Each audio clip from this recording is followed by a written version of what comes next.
Salut à tous, c'est Emma Petit.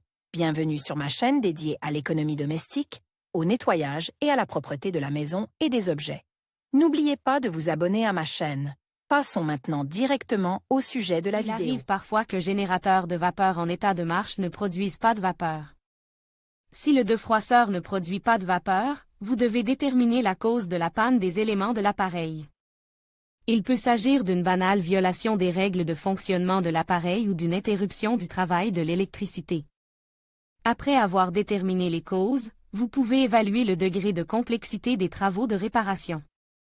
Certaines d'entre elles ne sont pas du tout compliquées et peuvent être traitées de manière autonome. Il est important de trouver la cause de la panne et de l'éliminer, en agissant avec précaution pour ne pas endommager l'appareil. Pourquoi le defroisseur à vapeur ne fonctionne-t-il plus? Il est possible de réparer le defroisseur à vapeur de ses propres mains si l'on connaît avec certitude la cause exacte de la panne. Important à savoir. Il est important de savoir que, parfois, l'appareil ne fonctionne pas mal en raison d'une mauvaise utilisation, mais en raison d'une défaillance technique de l'usine. Le four vapeur ne produit pas de vapeur épaisse lorsque le bouton est relâche. S'il n'y a toujours pas de vapeur après le réchauffement complet de l'appareil, vous devez appuyer sur le bouton et réessayer. Les générateurs de vapeur de certains fabricants présentent un petit défaut. La clé du commutateur d'alimentation en vapeur présente une lacune structurelle. Par conséquent, si la clé n'est pas complètement enfoncée, il n'y aura pas de vapeur chaude. Pour que l'appareil fonctionne correctement, la température du réservoir d'eau doit être supérieure à la température de l'eau bouillante. Pour savoir quand la température est propice à la production de vapeur, il convient de surveiller les indicateurs lumineux situés sur l'enveloppe extérieure de l'appareil. Principe de fonctionnement et construction. La plus grande difficulté pour le maître est l'appareil de cuisson à la vapeur. Les fabricants protègent par tous les moyens possibles leurs appareils contre toute intervention non autorisée de la part des maîtres autodidactes. On estime qu'en démontant les pièces internes et le boîtier, le produit subira des dommages supplémentaires, qui seront immédiatement détectés par le personnel de service. Structure interne d'un générateur de vapeur moyen, cordon d'alimentation. Une pompe spéciale qui pousse le piston. L'entraînement est essentiellement mécanique et fonctionne par pression des doigts. Chaudière. Le collecteur d'eau contient une série de fusibles. Si le defroisseur allume ne fonctionne pas, il est probable que le fusible thermique soit grillé. Vous pouvez le vérifier à l'aide d'un multimètre, dont vous devez faire sonner les deux extrémités du cordon. Le principe de fonctionnement du defroisseur se résumait à une chose, recevoir de la vapeur sous pression. Pour quelle raison le defroisseur peut-il cesser de fonctionner? Tous les appareils modernes sont équipés d'un voyant lumineux qui indique le degré de préparation au travail. Que faire si le cuivapeur ne produit pas de vapeur? Vous devez vérifier si l'indicateur est prêt à fonctionner. S'il est éteint ou clignote, vous devez attendre qu'il se réchauffe.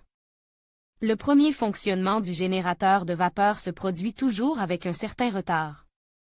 Une fois l'appareil mis en marche, la pompe à eau se fait entendre pour faire circuler l'eau dans la chaudière.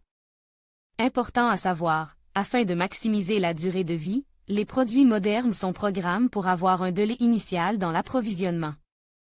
En vapeur, généralement de 30 secondes. Chez certains fabricants, ce délai peut aller jusqu'à plusieurs minutes. S'il n'y a pas assez d'eau dans la chaudière, l'appareil ne peut pas fonctionner.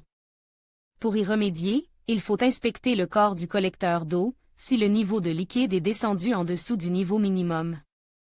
Il faut compléter l'eau jusqu'au repéré max.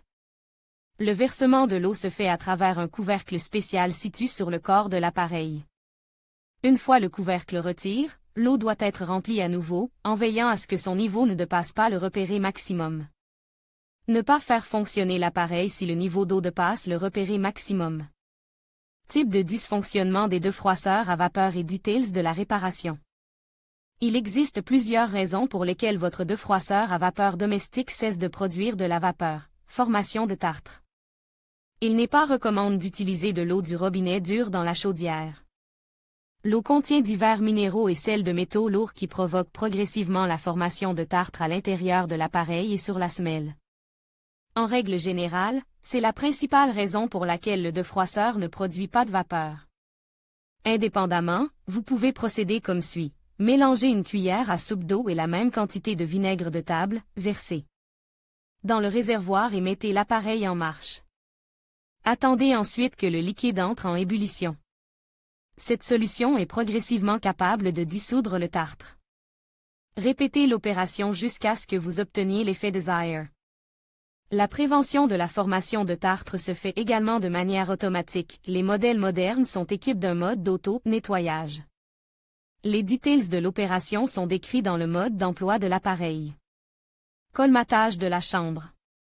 Ils sont dus à la pénétration accidentelle de corps étrangers à l'intérieur du réservoir, qui obstruent les orifices du four à vapeur. L'auto-réparation est possible, mais il faut démonter l'appareil. Si le propriétaire de l'appareil ne sait pas comment procéder lui-même, il est préférable de demander l'aide d'un centre de service. Le gyroscope efficace. Il s'agit d'un programme électronique qui surveille les changements de position du four vapeur dans la pisse et active automatiquement la vapeur lorsque le four vapeur est en mouvement. Si le programme est désactivé ou interrompu, la vapeur ne sera pas libérée automatiquement, mais seulement manuellement en appuyant sur un bouton. Pour activer vous-même le programme gyroscope, appuyez sur la touche AUTO du panneau de commande. Vous pouvez également continuer à utiliser le four vapeur manuellement. Si le programme a échoué, il est impossible de le réparer soi-même, seul un centre de service pourra reprogrammer l'appareil. Ce que vous pouvez faire de vos propres mains avant de démonter vous-même le steamer, vous devez savoir qu'après une intervention personnelle, l'appareil perd automatiquement le droit au service de garantie gratuit. Pour l'autoréparation, les outils suivants sont nécessaires: un jeu de tournevis, un multimètre, fer à souder, du papier de verre, du ruban adhésif et des pinces à linge.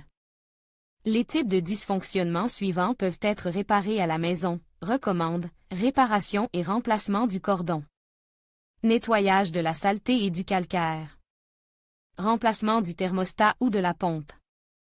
Que faire si le defroisseur manuel ne produit pas de vapeur? Apportez-le à un centre de service pour le faire réparer ou essayez de réparer le produit vous-même. Au tout début, vous devrez démonter le boîtier de l'appareil. À ce stade, la plupart des gens rencontrent des difficultés en raison de la fixation cachée du boîtier à l'aide de vis invisibles, muni d'un capuchon en forme d'étoile à 6 rayons. Ce dispositif est prévu par le fabricant pour empêcher les amateurs d'ouvrir le boîtier sans autorisation. Vous pouvez contourner cette astuce du fabricant en utilisant un tournevis plat de la bonne taille. Vous devez vous attendre à ce que, même après avoir dévissé les vis, le boîtier ne s'ouvre pas en raison de la présence de verrous internes invisibles. Pour résoudre ce problème, il suffit de faire levier avec précaution sur les joints à l'aide d'un couteau fin et d'appuyer. Le boîtier s'ouvrira alors. Il faut ensuite débrancher le fil électrique du système d'alimentation en eau. Ensuite, vous pouvez procéder à la réparation de tout dysfonctionnement, qu'il s'agisse d'un simple remplacement du cordon ou de la réparation des contacts sortants.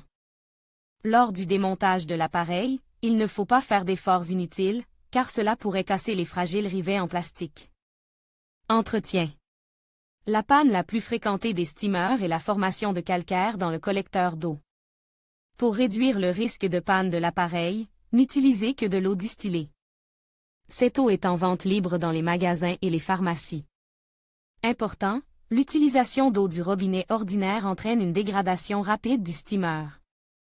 S'il n'est pas possible d'acheter du distillat pur, vous pouvez le préparer vous-même. Pour la préparation, vous avez besoin des éléments suivants: une bouilloire, de la verrerie propre, un simple filtre à eau. Faites bouillir l'eau et versez-la dans un récipient en verre, laissez-la refroidir.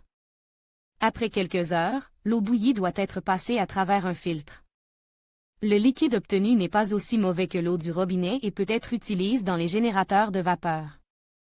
L'eau en bouteille ne convient pas non plus, même si elle est recommandée pour les générateurs de vapeur. En effet, bien qu'elle soit légèrement meilleure que l'eau du robinet, elle contient toujours des sels de métaux lourds. Il peut y avoir de nombreuses raisons pour lesquelles votre four vapeur ne fonctionne pas, et certains problèmes peuvent être réparés par vous-même. Une utilisation prudente prolongera la durée de vie de l'appareil pendant longtemps.